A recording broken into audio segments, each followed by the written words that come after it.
الحمد لله رب العالمين والصلاة والسلام على سيد الأنبياء والمرسلين وعلى آله وأصحابه إلى يوم الدين أما بعد فأعوذ بالله من الشيطان الرجيم بسم الله الرحمن الرحيم إن الله وملائكته يصلون على النبي يا أيها الذين آمنوا صلوا عليه وسلموا تسليما صدق الله العظيم وصدق رسول النبي الكريم ونحن له من الشاهدين والشاكرين والحمد لله رب العالمين اللهم صل على سيدنا شفيعنا حبيبنا مولانا محمد بارك وسلم اللهم صل على سيدنا شفيعنا حبيبنا مولانا محمد بارك وسلم اللهم صل على سيدنا شفيعنا حبيبنا مولانا محمد بارك وسلم محمد کی آمد بشیرا نذیرا محمد کی آمد بشیرا نذیرا فصلوا علیہ کثیرا کثیرا فصلوا علیہ کثیرا کثیرا۔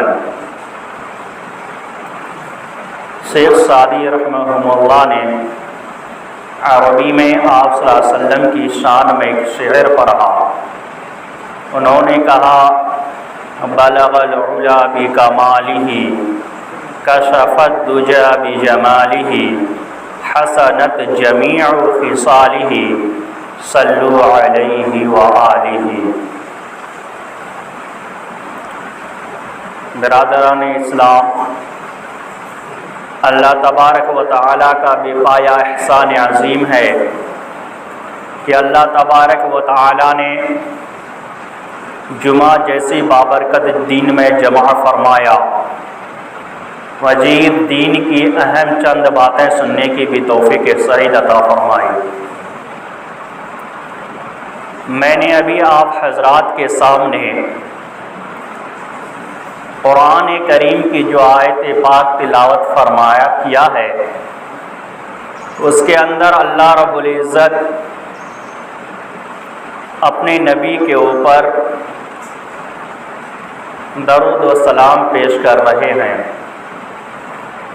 یعنی اللہ تبارک و تعالی اپنی نبی کے اوپر درود بھیج کر اس بات کا ثبوت پیش کر رہے ہیں کہ انسانوں تم بھی میرے نبی کے اوپر درود و سلام کا ہدیہ پیش کرو، درود و سلام پیش کرو۔ اور اس کی تاکید بھی روایات سے ہوتی ہیں۔ حدیث کی کتابوں کے اندر ایک واقعہ لکھا ہے کہ ایک مرتبہ آقا مدنی جناب محمد الرسول اللہ صلی اللہ علیہ وسلم منبر پر تشریف فرما رہے تھے، تو آپ نے منبر کے پہلے زینے پر قدم رکھا تو آپ نے فرمایا آمین۔ جب دوسرے زینے پر منبر کا قدم رکھا تو آپ نے پھر فرمایا آمین۔ جب تیسرے پر قدم رکھا آپ نے فرمایا آمین۔ جب آپ خطبے کے بعد منبر سے تشریف لائے، منبر سے نیچے آئے، صحابہ کرام رضی اللہ تعالی علیہم اجمعین نے آپ سے سوال کیا کہ اللہ کے نبی، میں نے آج آپ سے ایسی کام دیکھا، آج آپ نے ایسا کام کیا جیسا کہ اس سے پہلے کبھی بھی آپ نے ایسا نہیں کیا۔ اللہ کے نبی نے پوچھا کہ صحابے میرے دوستوں بتاؤ میں نے کیا کیا؟ صحابہ نے کہا کہ اللہ کے نبی جب آپ ممبر پر چڑھ رہے تھے، ممبر پر تشریف لے جا رہے تھے، آپ نے پہلے زینے پر قدم رکھا تو آپ نے کہا آمین، پھر دوسرے پر قدم رکھا تو آپ نے کہا آمین، پھر تیسرے پر قدم رکھا تو آپ نے کہا آمین۔ جب یہ سوال کیا تو اللہ کے نبی نے فرمایا کہ اچھا اس چیز کے بارے میں تم لوگ پوچھ رہے ہو؟ صحابہ نے کہا کہ جی ہاں، اس سے پہلے میں نے آپ کو ایسا کبھی کرتے ہوئے نہیں دیکھا، کبھی میں نے نہیں دیکھا کہ آپ ممبر پر چڑھ رہے ہوں آپ آمین کہے ہوں، ایسا آپ نے کبھی نہیں کیا۔ آج اتفاقاً سے ایسا معاملہ پیش آیا، آپ نے یہ کام کیا، اس وجہ سے ہم لوگوں کو بہت زیادہ تعجب ہو رہی ہے، حیرانی ہو رہی ہے کہ آخر وجہ کیا ہے کہ اللہ کے نبی صلی اللہ علیہ وسلم نے ایسا کیا۔ آقا مدنی صلی اللہ علیہ وسلم نے صحابہ کے کہنے پر فرمایا کہ میرے ساتھیوں، دراصل بات یہ ہے کہ ابھی جبرائیل علیہ السلام تشریف لائے تھے اور انہوں نے 3 بددعائیں کی اور مجھے کہا کہ آپ آمین کہیں، میں نے انکار کیا، لیکن انہوں نے کہا کہ نہیں آپ آمین کہیں، میں نے تینوں بددعائیں میں آمین کہا، اور وہ 3 بددعاؤں میں سے میں ایک کا ذکر کرتا ہوں، اور ان میں سے ایک بددعا یہ بھی تھا کہ جس کے سامنے آپ کا نام لیا جائے، آپ کا تذکرہ کیا جائے، آپ کی تعریف و توصیف کو بیان کیا جائے، آپ کی تعریف کیا جائے، آپ کا حمد و ثنا کیا جائے، اور وہ آپ کے نام سن کر کے خاموش رہے، وہ آپ کے نام سن کر کے خاموش رہے، آپ کے اوپر درود نہ بھیجے، آپ کے اوپر سلام نہ بھیجے، ایسا شخص ہلاک ہو جائیو۔ میں نے اس کے جواب میں کہا آمین۔ میرے بھائیو ذرا غور فرمائیے کہ جبرائیل علیہ السلام بددعا کر رہے ہیں۔ جبرائیل علیہ السلام جو متبرک فرشتے ہیں، مقرب فرشتے ہیں، جو فرشتوں کا سردار ہے، جن کے سر پہ فرشتوں کے سرداری ہونے کا تاج ہے، جو فرشتوں کا بادشاہ ہے، جو فرشتوں کا سب سے بڑا ہے، جو فرشتوں میں اقرب ہے، جو فرشتوں میں سردار ہے، وہ بددعا فرما رہے ہیں۔ آقا مدنی سے کہہ رہے ہیں کہ میں جو بددعا کر رہا ہوں آپ ان پر آمین کہیں۔ اللہ کے نبی آمین فرماتے ہیں۔ اور وہ بددعا کیا ہے؟ جب صحابہ نے پوچھا تو صحابہ نے کہا کہ 3 بددعا ہے، اور ان میں سے ایک یہ ہے کہ میرا تذکرہ لوگوں کے سامنے کیا جائے، میری امت کے سامنے کیا جائے، اور وہ مجھ پر درود نہ بھیجے۔ ایسے شخص کے بارے میں جبرائیل نے بددعا کیا ہے، میں نے آمین کہا ہے۔ اس وجہ سے اس بددعا سے بچنے کی ضرورت ہے۔ اس بددعا سے اگر بچنا ہے، جب کسی بیان میں جاتے ہیں جہاں پر نبی کے تذکرہ ہو جائے، جہاں پر نبی پاک علیہ الصلوۃ والتسلیم کا نام لیا جائے، تو وہاں پر تمام امت کے لیے، وہاں پر بیٹھنے والوں کے لیے، وہاں پر سننے والوں کے لیے نبی کے نام جب کان تک پہنچے، ضروری ہے کہ آپ اس مجمع میں آہستہ آہستہ نبی کے اوپر درود کا ہدیہ پیش کریں اور کہیں صلی اللہ علیہ وسلم۔ اگر آپ نہیں کہیں گے، اگر آپ نے پوری مجمع میں رہا، جمعہ کے دن آئے، اول وقت سے اختتام تک بیانیں سنی، نبی کے اوپر کبھی ایک مرتبہ بھی نبی کے نام آنے پر آپ نے سلام نہیں پڑھا، آپ نے درود کا ہدیہ پیش نہیں کیا، صلی اللہ علیہ وسلم نہیں پڑھا، یا جو درود آپ کو یاد ہو وہ نہیں پڑھا، تو آپ یاد رکھیے آپ اس بددعا کے مستحق ہو جائیں گے۔ تو آپ کی ہلاکت میں کوئی تردد نہیں ہوگا، آپ کے ہلاکت ہونے میں کوئی نہیں بچا سکے گا۔ اس وجہ سے علماء فرماتے ہیں کہ جب مجمع کثیر ہو جائے تو ایسے مجمع کے اندر جب خطیب بیان کرے اللہ کے نبی صلی اللہ علیہ وسلم کا نام لے، تو سننے والوں کے لیے ضروری ہے کہ کم سے کم ایک مرتبہ پوری مجلس میں ایک مرتبہ وہ درود پاک پڑھے، ایک مرتبہ درود پاک کا پڑھنا واجب ہے، ورنہ مستحب تو یہ ہے کہ جتنی مرتبہ خطیب اللہ کے نبی کا نام لے، محمد عربی صلی اللہ علیہ وسلم کا نام لے، ہر ایک مرتبہ آہستہ آہستہ آپ بھی صلی اللہ علیہ وسلم پڑھیں۔ یہ جو ہے مجلس کا جو ہے اہمیت ہے، یہ جو ہے نبی پاک علیہ الصلوۃ والسلام کی سلام ہے۔ میرے بھائیو ذرا غور کریں، آج ہمارے یہاں جمعہ کے اندر گھنٹوں گھنٹوں بیان بیانیں کی جاتی ہے، آدھا گھنٹہ پون گھنٹہ بیانیں کی جاتی ہے۔ کتنے لوگ ہیں جو نبی پاک علیہ الصلوۃ والسلام کے اوپر درود بھیجتے ہیں؟ ہر ایک کو اپنے دل کے اندر جھانک کر کے دیکھنے کی ضرورت ہے۔ میرے بھائیوں، اسی وجہ سے صرف مسجد میں ہی نہیں، جہاں کہیں بھی آپ صلی اللہ علیہ وسلم کا تذکرہ ہو، آپ صلی اللہ علیہ وسلم کا نام لیا جائے، آپ آہستہ آہستہ جھٹ سے صلی اللہ علیہ وسلم پڑھ دیں۔ اس کا معنی کیا ہے کہ اللہ کے نبی صلی اللہ علیہ وسلم کے اوپر رحمت و برکت نازل ہو۔ یہ آپ صلی اللہ علیہ وسلم کی رحمت کی دعائیں ہیں، یہ امت دعا کرتی ہے۔ کیوں؟ اس لیے روایت کے اندر آتا ہے کہ جب کوئی شخص جو ہے نبی پاک علیہ الصلوۃ والسلام کے لیے خیر کی دعائیں کرتا ہے، درود پاک کا ہدیہ پیش کرتا ہے، روایت کے اندر ہے، نسائی شریف کی حدیث ہے، حضرت انس رضی اللہ تعالی عنہ راوی ہے، بیان کرتے ہیں کہ جب کوئی ایک مرتبہ آقا مدنی جناب محمد الرسول اللہ صلی اللہ علیہ وسلم کے اوپر درود پاک پڑھتا ہے تو اللہ تبارک و تعالی ایسے شخص کے اوپر 10 مرتبہ رحمت بھیجتے ہیں، 10 مرتبہ رحمت بھیجتے ہیں۔ اور اسی پر بس نہیں، یہ حدیث آگے کہتی ہے کہ اس شخص کی 10 گناہ معاف کر دیے جاتے ہیں، 10 نیکیاں بھی لکھی جاتی ہیں اور 10 درجہ بھی بلند ہو جاتی ہے، 10 درجہ بھی اللہ رب العزت بلند کر دیتے ہیں۔ ذرا سا سوچئے کتنی بڑی فضیلت ہے آقا مدنی جناب محمد الرسول اللہ صلی اللہ علیہ وسلم پر درود پاک پڑھنے کی۔ اسی وجہ سے جب تنہائی میں رہیں، جب اکیلے رہیں یا کسی مجلس میں جائیں، جب اللہ کے نبی صلی اللہ علیہ وسلم کا نام لیا جائے تو آپ بھی صلی اللہ علیہ وسلم کہیں۔ ذرا سا غور فرمائیں درود پاک کی اہمیت کتنی ہے۔ آج جمعہ کا دن ہے، جمعہ کے دن ہم لوگوں کو کثرت سے نبی پاک علیہ الصلوۃ والسلام کے اوپر درود پڑھنے کی ضرورت ہے۔ یہ نہیں کہ سال میں ایک مرتبہ ایک جگہ کھڑے ہو کر کے درود پڑھ دیے، سلام پڑھ دیے، بس ٹکٹ جنت کی مل گئی، ایسا نہیں ہے، بلکہ خاص طور سے ہر ایک دن آپ درود پڑھیے، چلتے ہوئے درود پڑھیے، سوتے ہوئے درود پڑھیے، جاگتے ہوئے درود پڑھیے، کھاتے ہوئے درود پڑھیے، ہر حال میں بھی جب بھی ہو موقع ملے وقفہ فوقفہ آپ جو ہے درود پاک کا ورد کرتے رہے، اس لیے کہ درود پاک یہ ایسا وظیفہ ہے کہ بڑی بڑی مصیبتیں بھی آپ کے سامنے گھٹنے ٹیک دے گی۔ کب؟ جب آپ کے ذہن و دماغ کے اندر درود پاک کا ذکر ہوگا۔ علماء فرماتے ہیں کہ جس شخص نے درود پاک کا ورد کا اہتمام کیا ان کی بڑی بڑی مشکلیں آسان ہو جاتی ہے۔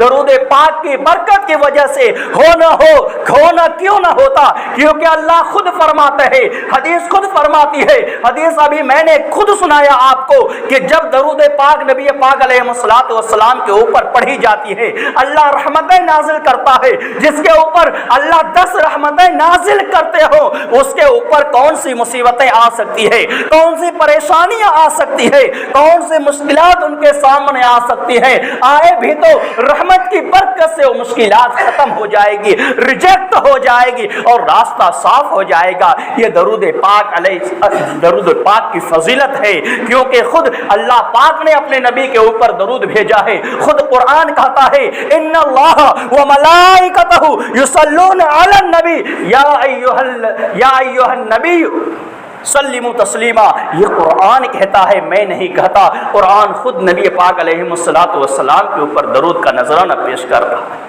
ہم ان کے امتی ہیں، ہم ان کے چاہنے والے ہیں، ماننے والے ہیں۔ ہم سب کے لیے ضروری ہے کہ وقفہ نکالیں، جب ہم چلیں تو زبان کے اندر صلی اللہ علیہ وسلم کا ذکر ہو، زبان کے اندر درود کا ذکر ہو، کھیتوں میں چلے تو درود کا ذکر ہو، بستر پر لیٹے تو درود کا ذکر ہو، کھانے کے لیے بیٹھے تو اپنے جو ہے کھانے سے پہلے بسم اللہ پڑھیں، یہ نبی کا طریقہ ہے، الحمدللہ پڑھیں، کھانے کے بعد الحمدللہ کے بعد درود شریف کا نذرانہ پیش کرے، کھانے سے پہلے پیش کرے، سوتے جاگتے ہر وقت جو ہے جب نبی کے نام کا، نبی کے اوپر جو ہے تذکرہ کریں گے اور نبی کے اوپر جو ہے درود کا ہدیہ پیش کریں گے تو اللہ تبارک و تعالی ہم سب کی زندگی کے اندر نبی کی محبتیں داخل فرمائے گا۔ نبی کی محبتیں داخل فرمائے گا، اس لیے کہ جس کا نام کثرت سے لیا جاتا ہے اس کے پرتیک دل کے اندر محبتیں بڑھ جاتی ہے۔ علماء فرماتے ہیں، اور یہ دنیا کا مشاہدہ ہے، یہ دنیا کا مشاہدہ ہے، روایت کے اندر آتا ہے، آقا مدنی جناب محمد رسول اللہ صلی اللہ علیہ وسلم فرماتے ہیں کہ اللہ تبارک و تعالیٰ فرماتا ہے، یہ حدیث سے قدسی ہے، اللہ تبارک و تعالیٰ فرماتا ہے کہ جس نے میرے نبی سے محبت کی گویا کہ اس نے مجھ سے محبت کی۔ اس لیے ضروری ہے کہ اپنے دل کے اندر اپنے نبی کے رشتے کو قائم کرے، اپنے نبی کے رشتے کو مضبوط کرے۔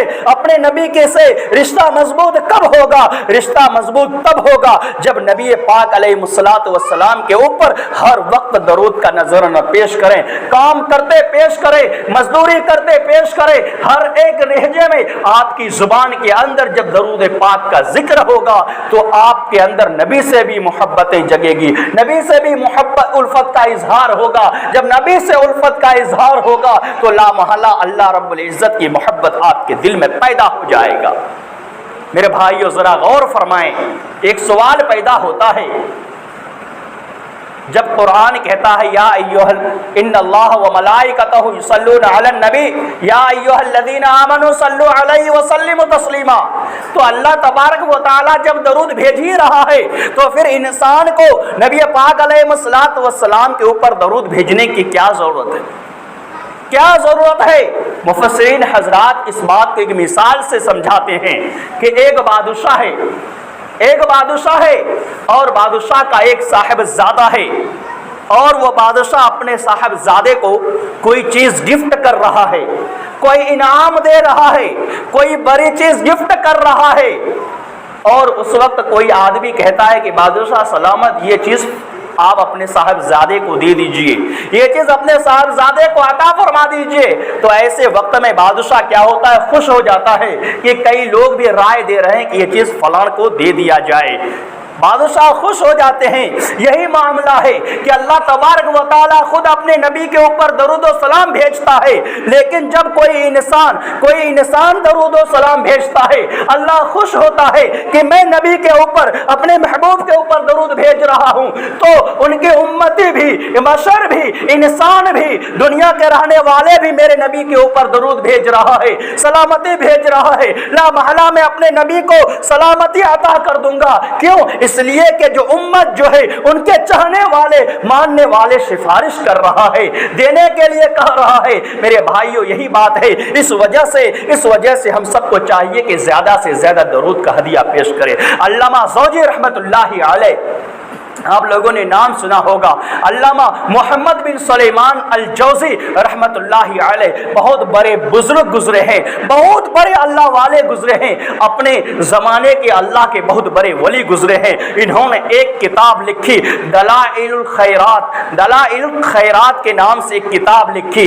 اس کتاب کے اندر انہوں نے لکھی ایک بھاری بھرکم کتاب لکھی، ایک بہت بڑی کتاب لکھ دی، ایک کئی صفحات، 1000 صفحات کی کتاب لکھ دی۔ انہوں نے کتاب کے جو ابتدا کیا درود پاک کے سے کیا اور انتہا کیا درود پاک سے کیا، پوری کتاب کے اندر صرف فضائل درود ہی لکھ ڈالا۔ لوگوں نے دیکھا، لوگوں نے کہا کہ حضرت آپ اتنی بڑی کتاب لکھ دیے ہیں، ہزاروں صفحات کی کتاب ہے اور ابتدا سے لے کر کے انتہا تک پوری کتاب صرف فضائل درود کے اندر ہی لکھا ہے اور کوئی فضائل آپ کے سامنے نہیں تھا، آپ نے فضائل درود میں ہی اتنی بڑی کتاب لکھ دی ہے۔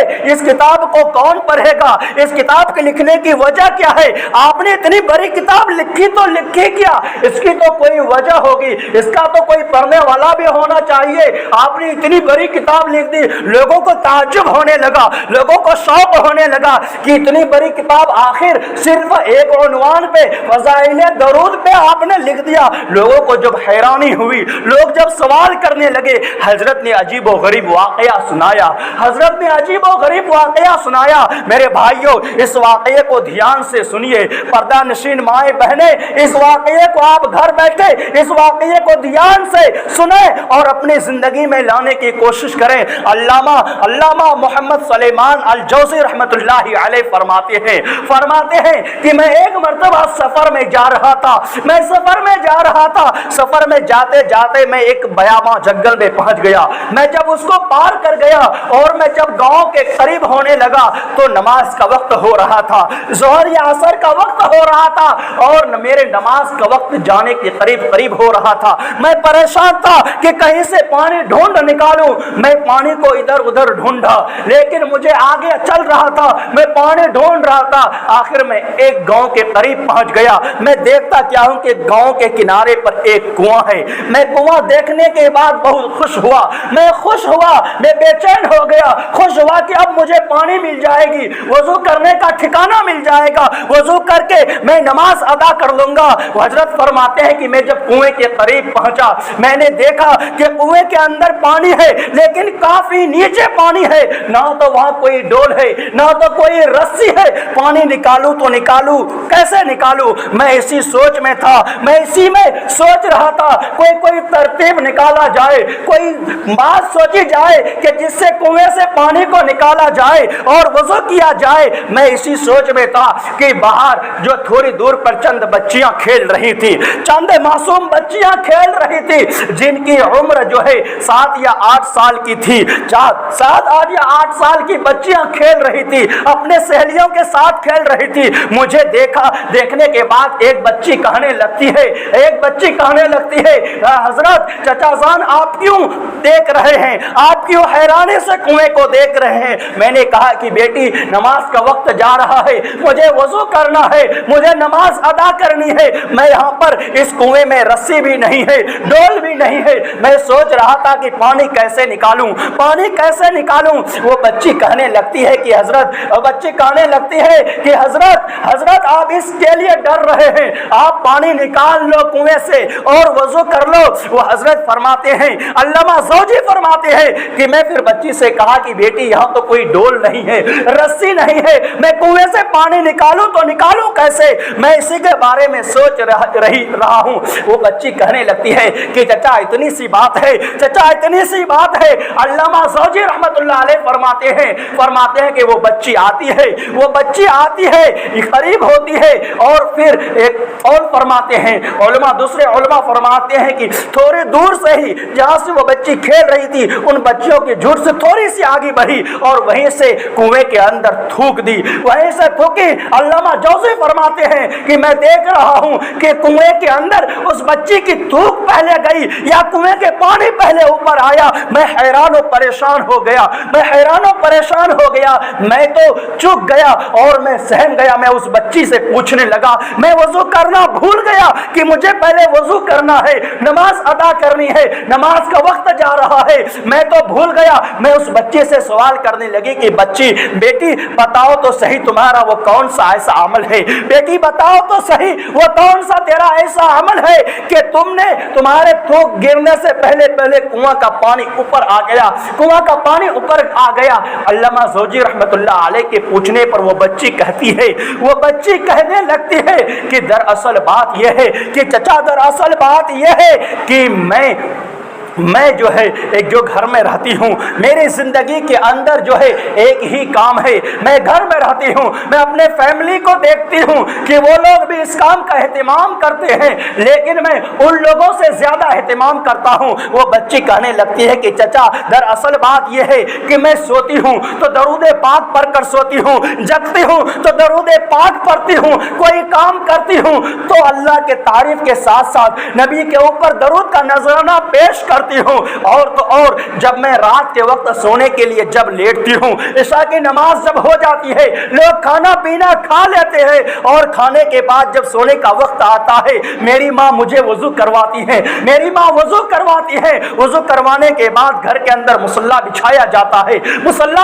جاتا ہے اور میری ماں اور میں بیٹھ کر کے درود پاک پڑھتی ہوں۔ میری ماں کہتی ہے کہ جب تک 1000 مرتبہ درود پاک نہ پڑھ لیتی تب تک سونے نہیں دیتی ہے۔ میں درود پاک کا وظیفہ پورا کرتا ہوں، پھر بستر میں جا کر کے لیٹ جاتا ہوں۔ میرے چچا میرے پاس کوئی ایسی عمل نہیں ہے، میں یہ عمل کرتا ہوں۔ اللہ تبارک و تعالی درود پاک کی برکت سے مجھے ان نوازشات سے نوازا ہے، مجھے ان اکرامات سے نوازا ہے جو آپ نے دیکھا کہ میری تھوک کنواں میں گرنے سے پہلے کنواں کا پانی ابل کر کے اوپر تک آ گیا۔ پھر علامہ جوزی رحمت اللہ علیہ فرماتے ہیں کہ وہ بچی نے مجھ سے کہا کہ چچا کیا آپ جانتے ہیں وہ نبی کیسا ہے، وہ نبی کیسا ہے؟ علامہ جوزی رحمت اللہ علیہ فرماتے ہیں کہ میں نے کہا کہ بیٹی میں تو جانتا ہوں لیکن میں تیری زبان سے سننا چاہتا ہوں، میں تیری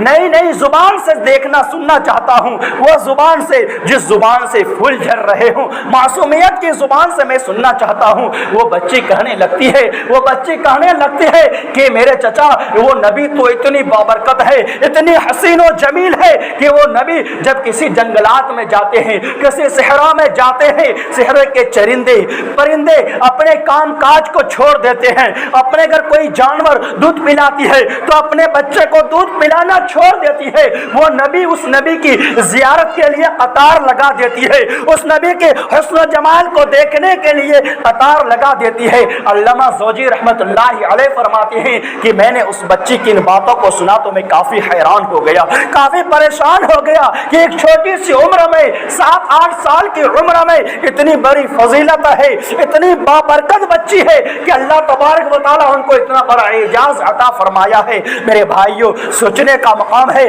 آج ہم سب کو اپنے اندر جھانکنے کا مقام ہے کہ ہم لوگ کہاں پر ہیں۔ ہم لوگوں کا سونا موبائل کے ساتھ ہوتا ہے، ہم لوگوں کا جاگنا موبائل کے ساتھ ہوتا ہے، ہم لوگوں کا جاگنا ٹی وی کے سامنے ہوتا ہے، ہم لوگوں کا سونا ٹی وی کے سامنے ہوتا ہے۔ یہ ہم لوگوں کی زندگی کا حال ہے۔ ہمارے نوجوانوں کا حال تو اس سے بھی بدتر ہو چکا ہے، اس سے بھی بدتر ہو چکا ہے۔ موبائل کے اندر گیم کھیلتے کھیلتے سوتے ہیں اور جگتے ہی پھر موبائل کو اوپن کر کے گیم اسٹارٹ کرتے ہیں۔ آج ہمارے گھروں کے اندر ہماری ماں بہنوں کی حال کیا ہے، حالت کیا ہے؟ حالت یہ ہے کہ سوتی ہیں تو ٹی وی کو بند کر کے ریموٹ تکیے میں رکھ کر کے سوتی ہے، اور جب جگتی ہے تو سب سے پہلا کام اللہ کے نام لینے سے پہلے بھی اپنی ریموٹ کے ساتھ پہلے ٹی وی کو اسٹارٹ کرتی ہے۔ اسی وجہ سے آج ہمارے گھروں کے اندر کتنی برکتیں ہیں ہم سب دیکھ رہے ہیں، زندگی میں کتنی برکتیں ہیں ہم سب دیکھ رہے ہیں، ہمارے اوقات میں وقت میں کتنی برکتیں ہیں ہم سب دیکھ رہے ہیں۔ ہمارے گھروں کے اندر جو نسلیں آ رہی ہے وہ نسلیں کیسی آ رہی ہے ہم سب دیکھ رہے ہیں۔ ہمارے گھروں کے اندر بچے بچپنے میں ہی ماں باپ کے برخلاف ہونے لگتے ہیں، یہ سب ہم سب دیکھ رہے ہیں۔ یہ کس چیز کا نتیجہ ہے؟ یہ ہم لوگوں کی بددینی کا نتیجہ ہے۔ جتنے ہم لوگ نبی پاک علیہ الصلوۃ والسلام سے رشتے توڑ رہے ہیں، ہمارے گھروں کے اندر اتنی خرابیاں پیدا ہو رہی ہیں۔ آج کے زمانے میں ضرورت اس بات کی ہے کہ نبی پاک علیہ الصلوۃ والسلام سے اپنے رشتے کو مضبوط کیا جائے، نبی پاک سے رشتے کو مضبوط کیا جائے، اپنے تعلقات کو جوڑے جائیں، ہر معاملات میں، سونے میں، جاگنے میں، اٹھنے میں، بیٹھنے میں، کھانے میں، پینے میں، اولاد میں، شادی و بیاہ میں، ہر جگہ جو ہے ہم نے نبی پاک علیہ الصلوۃ والسلام کے سے ناطے کو توڑا ہے۔ اس وجہ سے ہم لوگوں کو جو ہے دنیا اجاس سے محسوس ہوتی ہے۔ میرے بھائیوں ضرورت اس بات کی ہے کہ نبی پاک علیہ الصلوۃ والسلام سے ہر ایک معاملے میں رشتے کو جوڑیں۔ جب ہم رشتے کو جوڑیں گے تو انشاءاللہ ہم سب کے اندر وہ برکتیں نظر آئیں گی جو اس بچی کے اندر نظر آئی تھی۔ ایک چھوٹی سی بچی تھوڑی سی تھوک کیا پھینک دی، پانی باہر آ گیا۔ علامہ جوزی رحمت اللہ علیہ فرماتے ہیں کہ میں نے وضو کیا پھر نماز پڑھی۔ یہ قصہ انہوں نے کب بیان فرمایا؟ جب انہوں نے کتاب لکھ دی دلائل الخیرات کے نام سے اور فضائل درود کے اندر پوری کتاب لکھ دی۔ جب لوگوں نے کہا تو لوگوں کو اس واقعہ علامہ محمد بن سلیمان الجوزی رحمت اللہ علیہ نے سنایا کہ یہ میری کتاب لکھنے کا وجہ صرف یہ واقعہ بنی ہے۔ میرے بھائیوں اس وجہ سے ضرورت ہے کہ جمعہ کا دن ہے، عام دنوں میں بھی جب آپ گھر میں رہیں گھر والوں کے بھی درود پاک کی تاکید کریں۔ ہماری مائیں بہنیں اٹھتے بیٹھتے دوسروں کا تو غیبت کر لیتے ہیں، 4 عورتیں جہاں بھی بیٹھتی ہیں، جس گلی میں بھی بیٹھتی ہیں، وہ غیبت سے بھرپور ہوتی ہے۔ میرے بھائیوں میرے بہنوں اس چیز سے بچیں، اور جب 4 عورتیں بیٹھتی ہیں